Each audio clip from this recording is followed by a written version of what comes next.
Okay, welcome to MTM Wellness Foundations of Health, Part 2.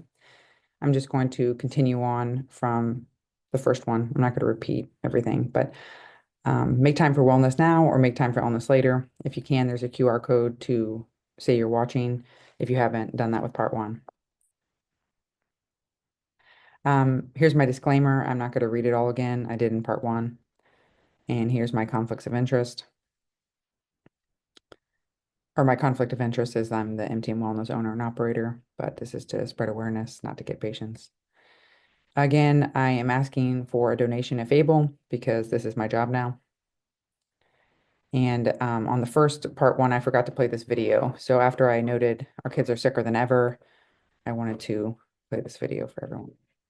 The government says autism is showing up in children more than before. 1 in 50 school children has a form of autism. Asthma rates rising dramatically over the past decade. More than 1 in 7 children in the U.S. receiving a diagnosis of ADHD. Numbers from the CDC have steadily increased in the past decade. In the last 30 years, obesity rates for kids have tripled. Frightening to parents to hear those dramatic numbers. It may reduce the life expectancy of this generation of children and diminish their quality of life.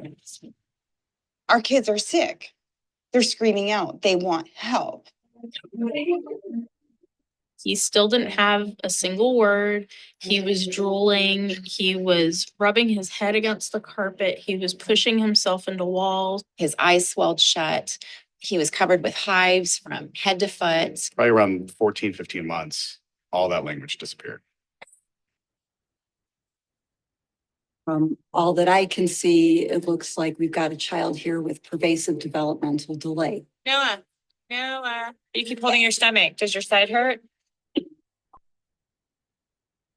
Having a child with autism, it's not.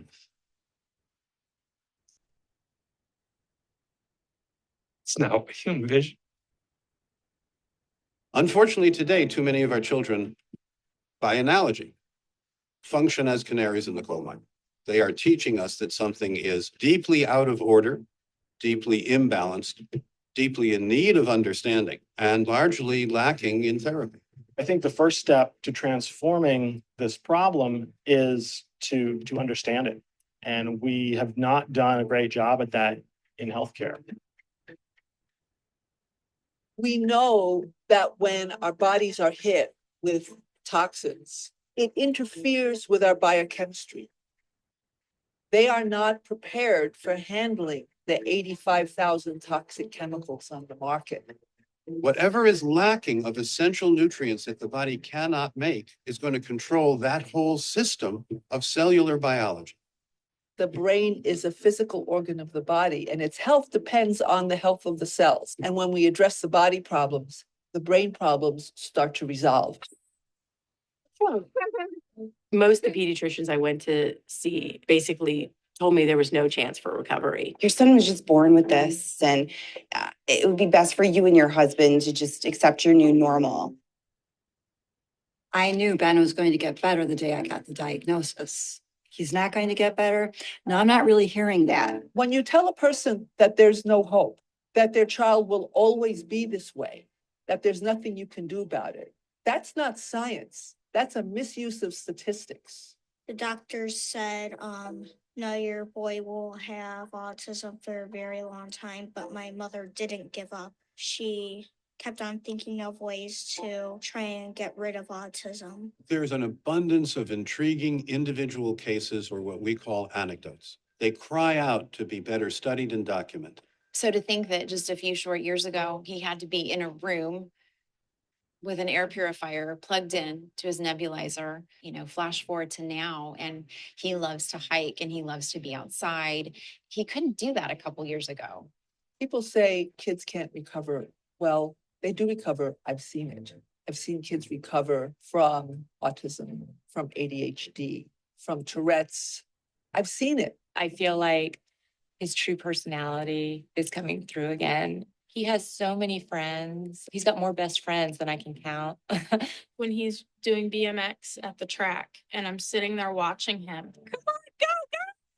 I just know that there's no limits to what he can do.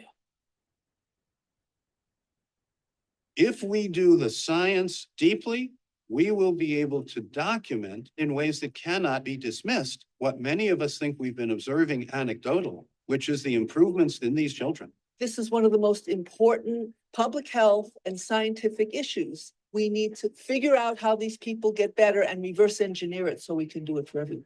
Research has been largely fragmented across different communities and in different silos. And the Canary Kids Project is a major step towards bringing these different silos together. And I agree with our colleagues.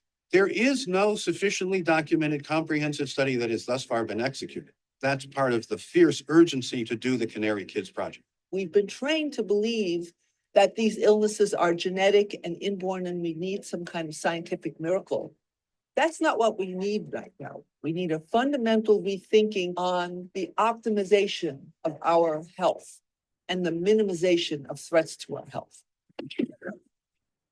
As we blaze this trail, others can learn as we have that it is possible to look at the individual, to remove obstacles to recovery, to evoke healing responses, and to do that in a way that is both very personal and rigorously scientific. We're losing a generation of children. That's what's at stake. If we project the current trends forward just half a century, everyone will be in a hospital bed taking care of the person next to them. We cannot continue on the current trajectory, and yet it shows no signs of abating. Clearly, there's something going on and there's something wrong when I can walk into a room of 20 kids and I know beyond a shadow of a doubt that there's at least one EpiPen in that room. The economic cost is astronomical to our society, and the societal costs alone are tremendous. Something is hurting our children. And pretty soon it's going to be 1 and 2. And then what? Then are we going to look at the issue? The time is now for the scientific community to take recovery, environment, and nutrition seriously. Our future depends on it. We need to start talking about our children's health.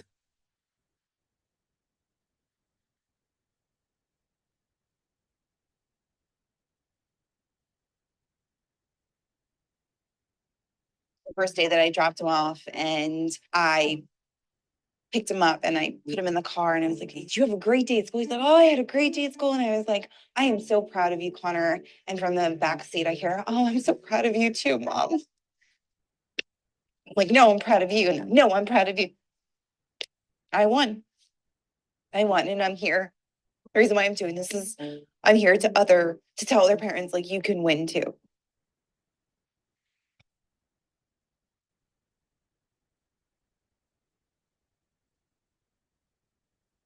Okay, so that was supposed to be on part 1, but no big deal.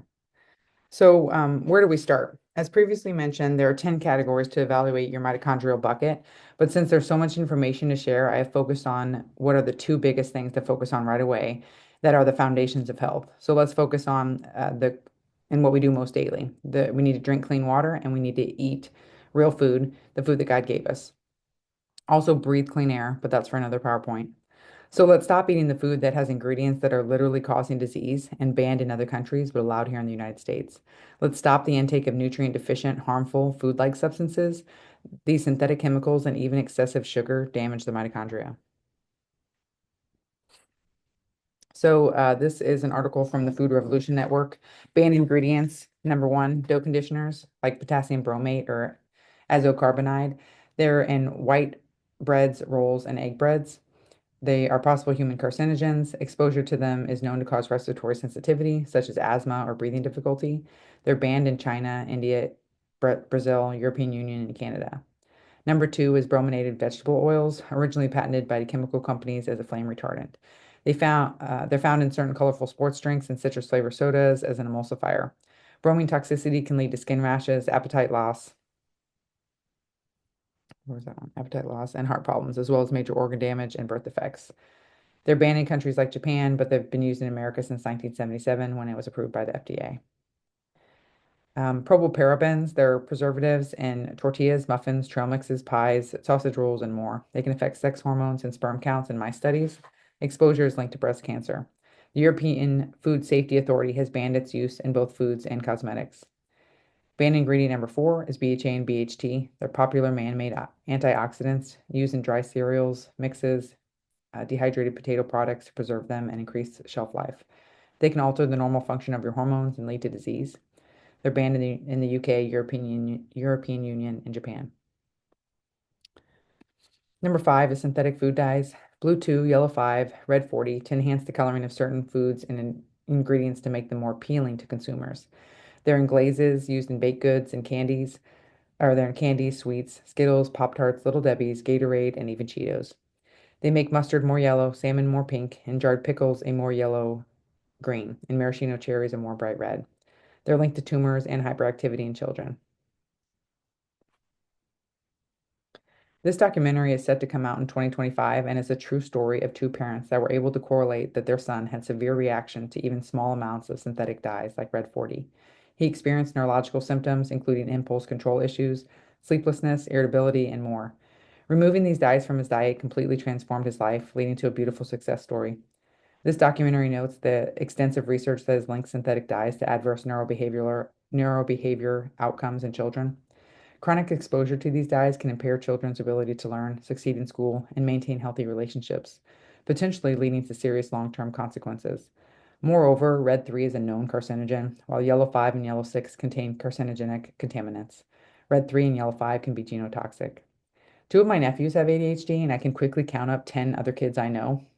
And I know for a fact that my sisters never receive nutritional counseling from their doctors, only medications like a stimulant to mimic the effects of the natural neurotransmitters that they have a deficit in, like norepinephrine and dopamine.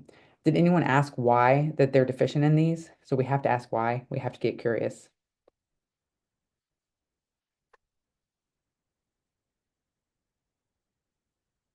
You don't want to make this documentary. We have to.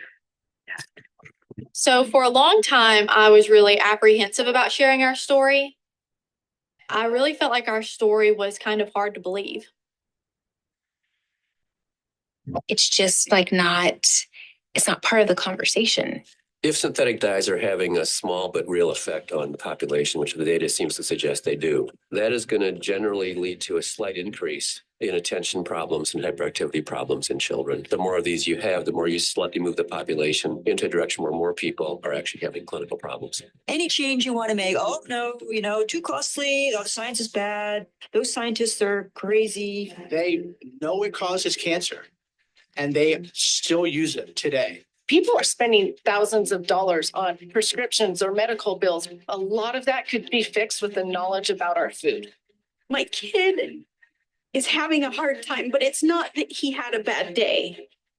He's kind of having a bad life. We see it time and time again from all the studies. Artificial food dyes have a very negative effect on children's behavior. There's enough science now to show that these shouldn't be in any product ingested by humans at all. To look at a 7-year-old who just wants to die. If he continues like this, he won't make it to his teenage years. The unavoidable fact that they're in so much of our food supply is one thing, but the dirty little secret of what these chemicals are doing to our body is another. Why would you not let a parent know that to try to avoid these foods, or industry take those additives out of the food and nobody has to avoid anything? It's like those night thoughts that normally you just brush off and you don't think about. When you're on diets, they get loud. They get to be like, hey, are you sure you want to be alive right now? And it gets really hard to not listen. It's a small change on average for the population, but it's one that has some long-term consequences. It's just so crazy how something you don't know about has such a huge effect on behavior. Like all these kids who get labeled as behavior kids. What if it was just dye?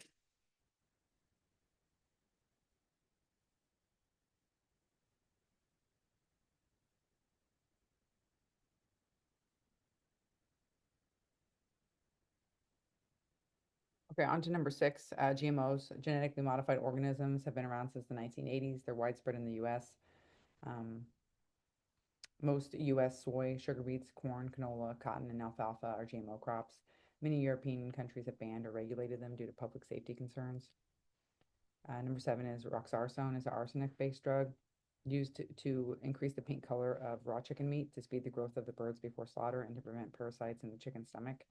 Chronic exposure to arsenic can lead to anemia, skin lesions, kidney damage. It can also increase the risk of certain cancers, miscarriage, and birth defects.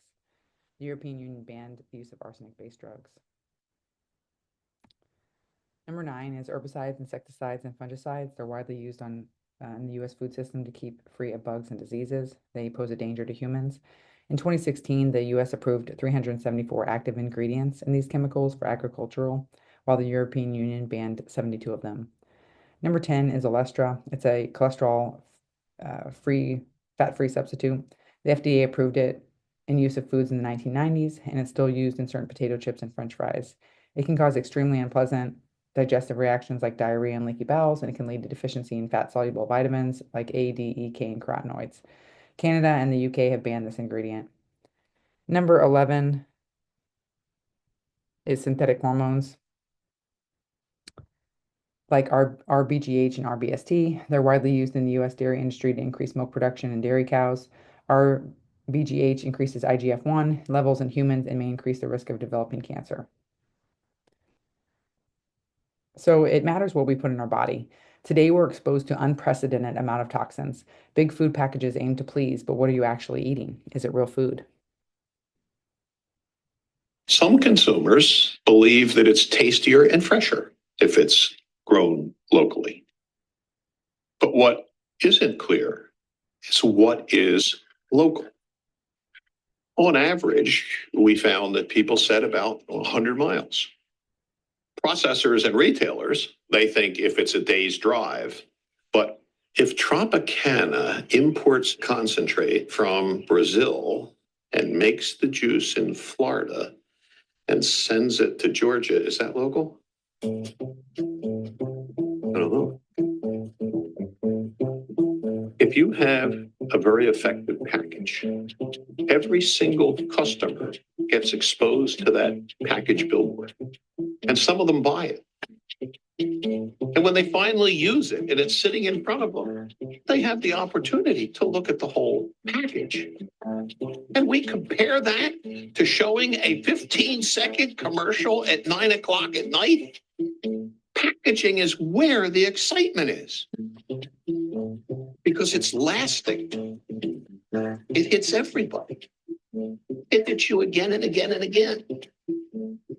And so you're seeing more persuasive messages on those packages. There's something just inherently good about all natural.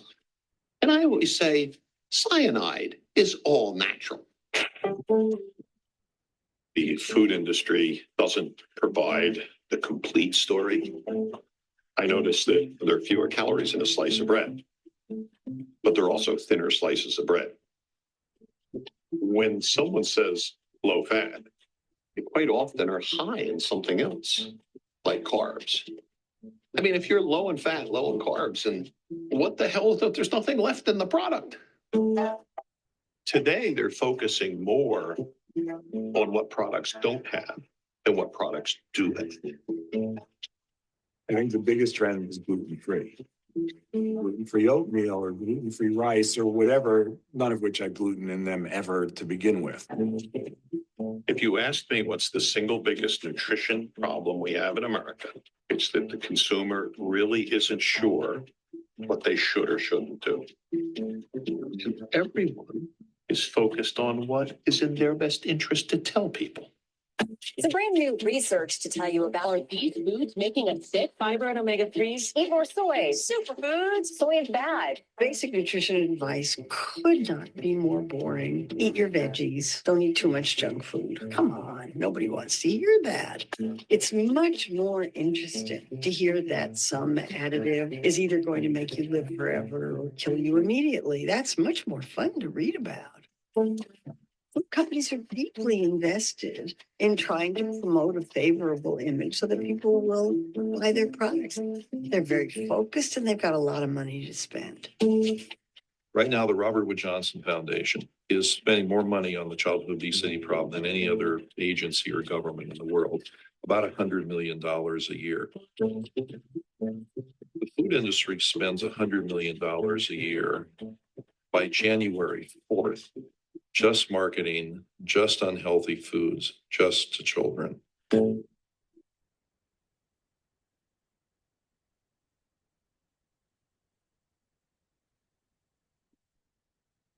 Some consumers Okay, so what is organic? Why organic? All USDA organic products are glyphosate or Roundup free and GMO free. They can't get the USDA certification for 3 years to allow the chemicals to be cleared from the soil. But labels are really confusing. The word sustainable on a product means almost nothing. The word antibiotic free doesn't mean that the chicken never received antibiotics. It basically just means no antibiotics were present in the system when it was butchered. But no antibiotics ever is a different thing, and it means that the animal was never treated with antibiotics. There's a label guide on the EWG, the Environmental Working Group. And then there is organici.org. It's an organization that watches corruption in the organic industry, because there is corruption in the organic industry. And, organic produce can still be sprayed. It's just not sprayed as much. And then it's supposed to be void of glyphosate. But that is why locally grown farmers markets are the best. The standards for organic certifications are fairly rigorous and they have fairly high standards, but there are flaws.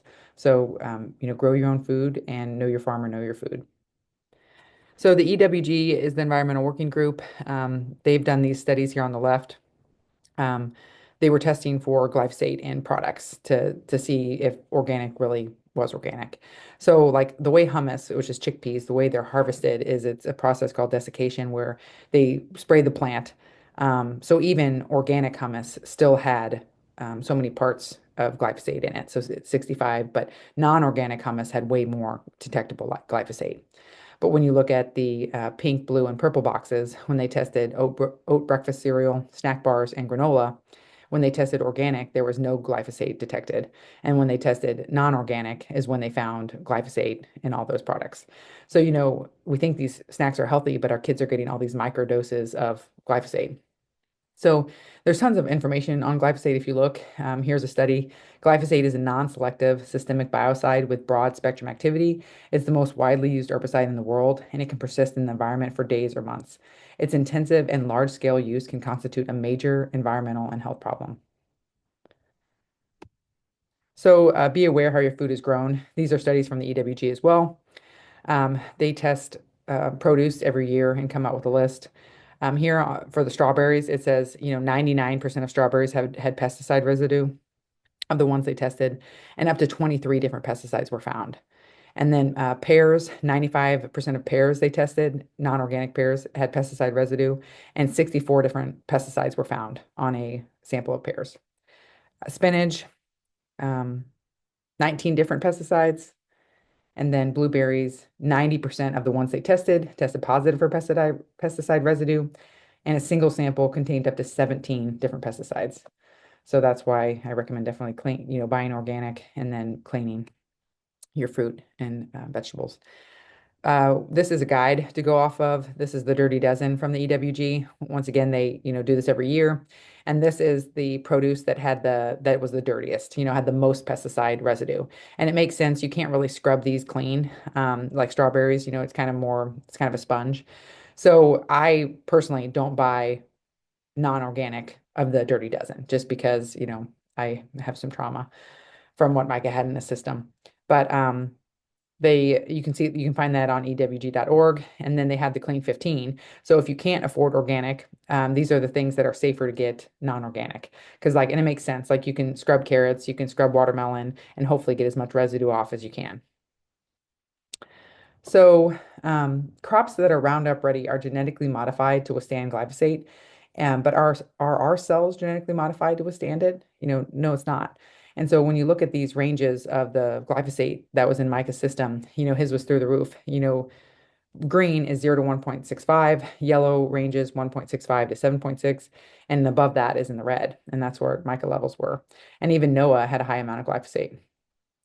And is there any safe level? Like, should we even have this in our system? Because we're all made of cells. Cells make up tissues, tissues make up organs, organs make up organ systems, and then make up the organism. Here's a pictogram or a picture of a pesticide application on agricultural land, how it can, go into our groundwater and contaminate that. It can expose humans. It can harm the environment like birds and fish. There are conflicting sides. The IARC, which is the International Agency of Research on Cancer, which is a branch of the WHO, the World Health Organization, classifies glyphosate as a probable human carcinogen, a group 2A, the second strongest category of evidence. Then there's Moms Across America, supported by MD Zach Bush, that has non-toxic neighborhoods where they try to go to the city to make sure that, their playgrounds aren't being sprayed with glyphosate where their kids could be exposed. And then you have the opposite side, like the Joint Food and Ag Organization, who say it's unlikely to pose a carcinogenic risk. And then you also have the EPA. They found no risk of concern from ingesting food with glyphosate residue or from children entering or playing on residential areas treated with glyphosate. So they do admit that we're ingesting it and kids are playing on the playground with this, but they don't think it causes any harm. You have to form your own opinion, do your own research, do what makes sense to you. From this report, the graphic's darker blue area shows pesticide risk assessment areas where people are at highest risk of pesticide-related cancer. And look at Illinois, and this rings true for me and my son. I'd like to challenge the phrase feeding the world. The United Nations this is a book called Synthetic Pesticide Use in Africa. The United Nations Human Rights Council in 2017 recognized that although pesticide use has been correlated with a rise in food production, it's had catastrophic impacts on human health and the environment. The report acknowledged that increased food production has not succeeded in eliminating hunger worldwide because of the many interacting factors involved. Reliance on hazardous pesticides is a short-term solution that undermines the rights of adequate food and health for present and future generations. So, poison defined. It's a substance that is capable of causing the illness or death of a living organism when introduced or absorbed. So this is a documentary that I'll show the trailer to called Into the Weeds. It notes that glyphosate is sprayed worldwide annually in the amounts of 56 million pounds on corn, 290 million pounds on soy, 14 million pounds on cotton. Roughly 114 million pounds are used for non-ag, like roadways, sidewalks, parking areas, ditches, railways, gardens, pipelines, athletic fields, residential homes, school campuses, golf courses, parks, cemeteries, beaches, wildlife areas, pasture lands, forests, and campgrounds. The widespread increasing use has only been for 3 to 4 decades. And if we open our hearts and our minds and really think about this, do we really think that this widespread poison will have no effect on our environment and our health? In what shape are we leaving our soil and our earth? And what problems are we leaving for future generations if we don't think it matters now? A local farmer told me he's seen weed resistance. The weeds are figuring out how to grow despite being poisoned. So the farmer noted that they'll have to come up with bigger and better chemicals, I guess. Do we think that's the answer? Is there a parallel here? Has anyone heard of the worrisome path our healthcare, which is really termed our sick care, is going down with antibiotic resistance? The widespread overuse of antibiotics are because we're sicker than ever, and their overuse of them is causing more infections, or is creating more infections and virulent superbugs. So these bugs are figuring out how to live despite the antibiotics. Like there's a parallel to these weeds, which I think both are bad, pesticides and antibiotics. I mean, they can be used in certain situations, like I said. So before I play this, I understand that it's many people's livelihood, and I'm not here to villainize anyone in relationship to this company or farmers in general. This is just to spread awareness and knowledge. I unknowingly had a hand in exposing Micah to this deadly chemical, and I want others to know.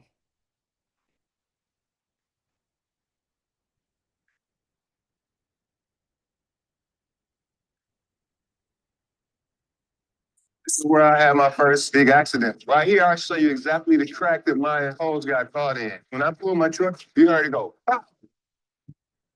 At the end of the second spraying season, Mr. Johnson discovered a lesion on his knee. Starts spreading and spreading, and you can see by October 2014, it was covering his whole body. He calls Monsanto. He's just looking for answers. No one called him back. Popular weed killer, Roundup. Roundup. The active ingredient in Roundup is the world's most popular weed killer, glyphosate. Glyphosate was patented originally as a stripper for industrial boilers. Then he discovered, actually, hey, it kills weeds. We're using this stuff to maintain profitability. To maximize your yield, you got to minimize your infestation of weeds. The residue is in the seed, and if we use that seed for food production, then it's in the food. Go around spraying the whole forest, change the whole environment. You don't hear no birds singing, any insect, nothing. These pesticides are affecting the life cycles of these different species. 4 studies that come out showing that Roundup causes genotoxical damage. The Monsanto paper showed us all those things. As more information comes into the case, the knives get sharper and sharper. We knew that it caused cancer, but we didn't know that Monsanto knew. My cancer is called cutaneous T-cell lymphoma, non-Hodgkin's. Monsanto made a choice to not put a cancer warning on the label. The common joke out in the country is that it's so safe you can drink it. I had upwards of 7 IVs. 10 bags a day. I had 20 treatments with radiation. I lost 35 pounds. I came in and thought I was dead. It's got to stop.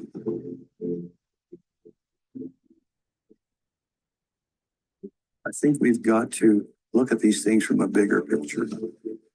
You are what you eat. You are what you breathe. You are what you're around your environment. This is about food. This is about health. This is about the soil. This is about environment. This is not an Lee Johnson story. This is bigger than me.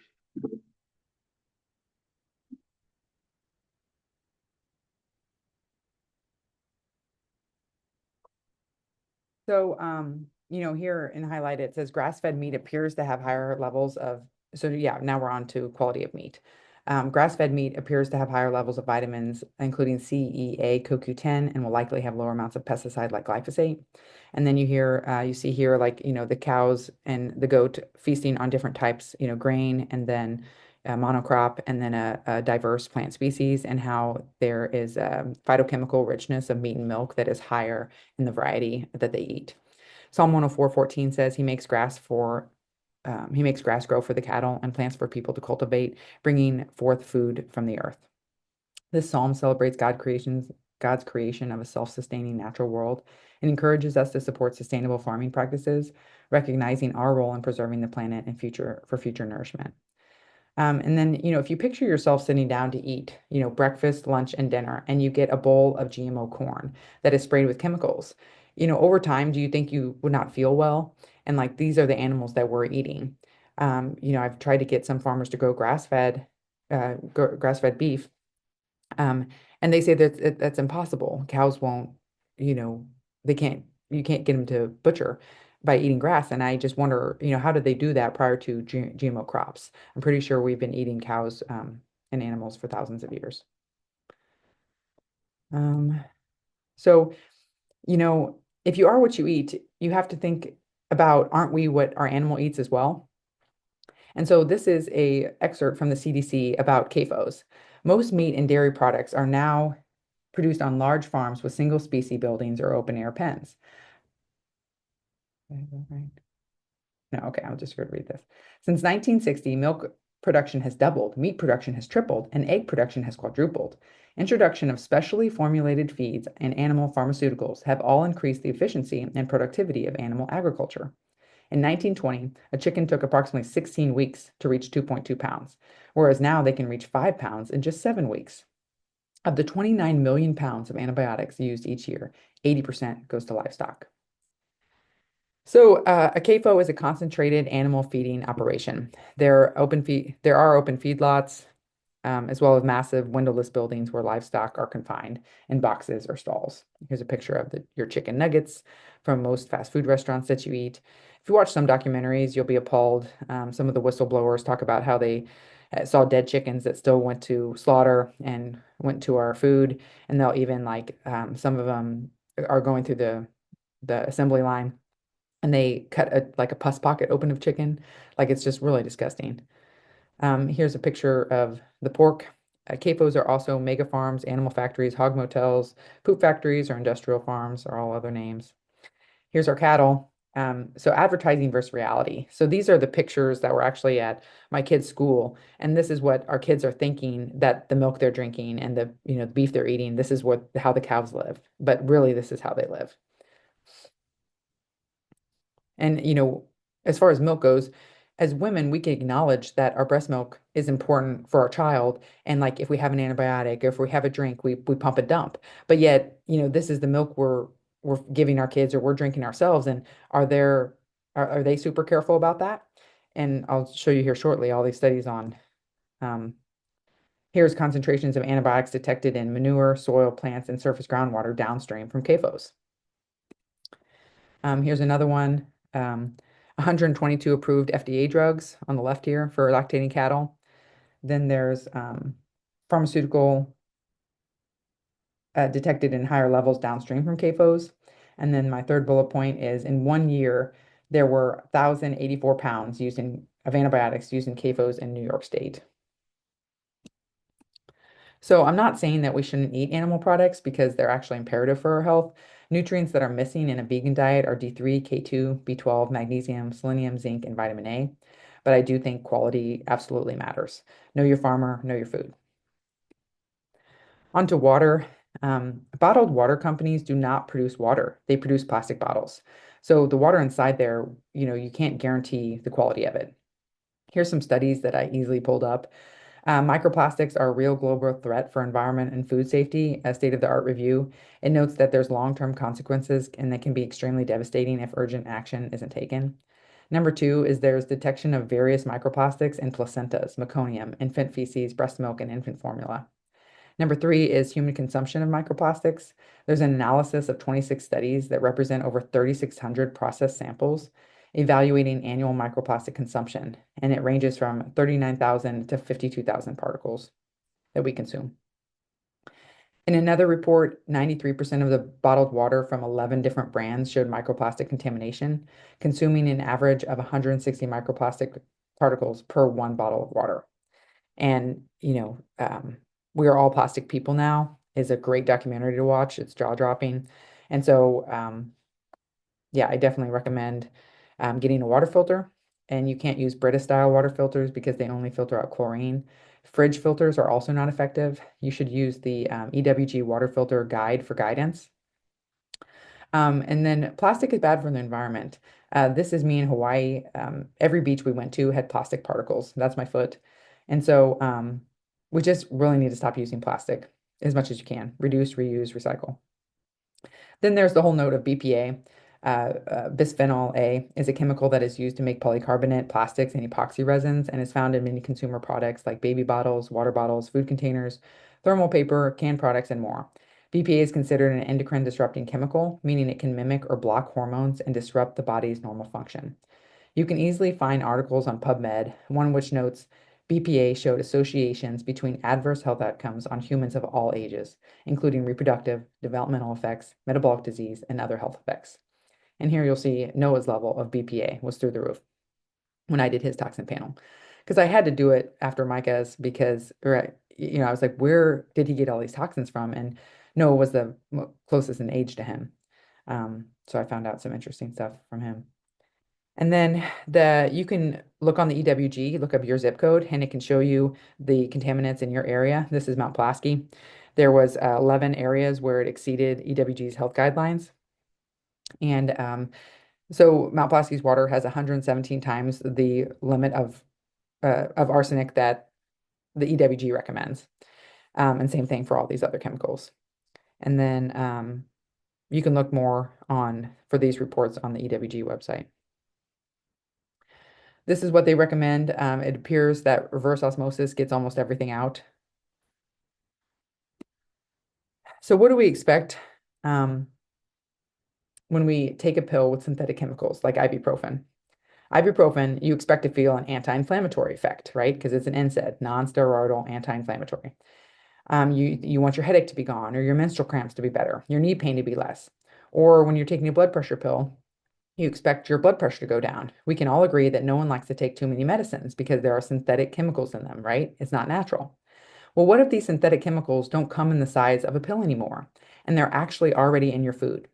Or if we want to think about a blood thinner pill. So one small pill going in your mouth with synthetic chemicals can literally cause your blood to not clot as well. So what can pounds of food and liters of liquid with synthetic chemicals do to your body over time? Don't the pills, food, and liquid you drink all go in your mouth, down your esophagus, to your stomach, small intestine, and large intestine? But maybe those synthetic chemicals in our food that we discussed earlier don't get absorbed like pills do? Think again.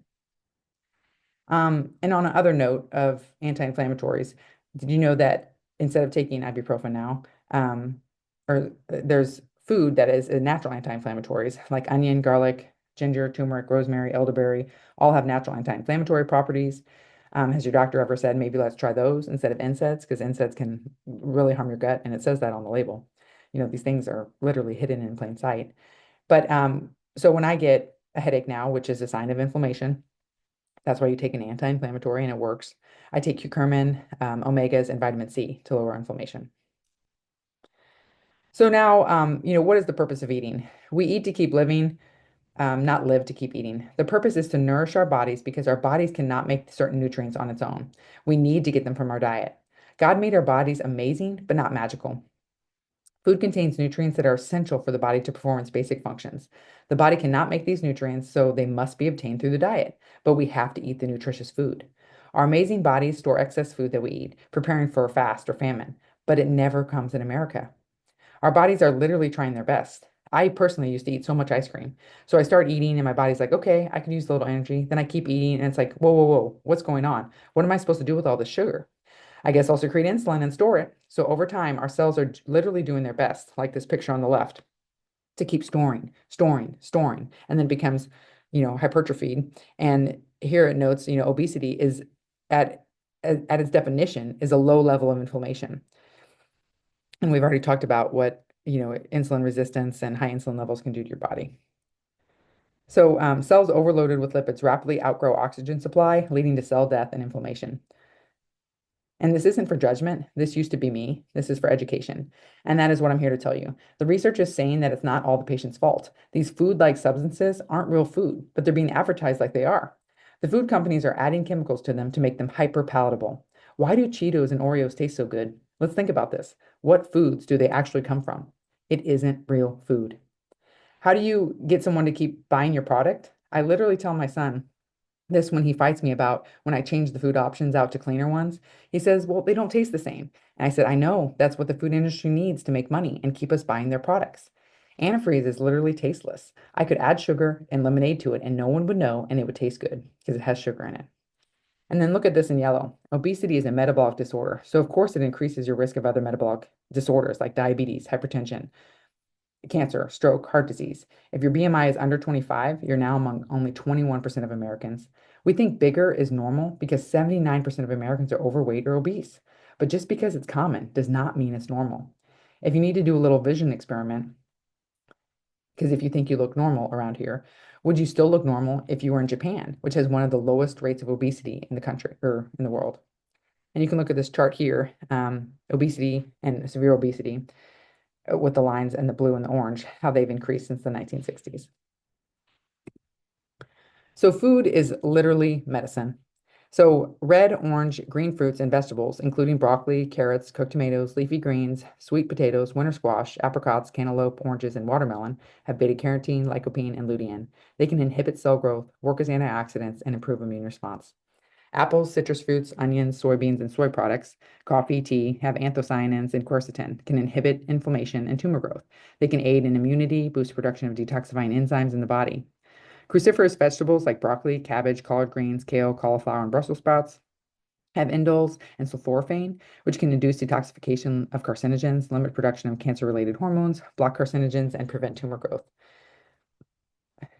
Bran from corn, oats, rye, and wheat, nuts, soybeans, and soy products have phytic acid, can retard cell growth and work as antioxidants. Soybeans and soy have isoflavones, may inhibit the tumor growth and work as antioxidants. Cruciferous vegetables, again, have isocyanides, and can induce detoxification of carcinogens, block tumor growth, and work as antioxidants.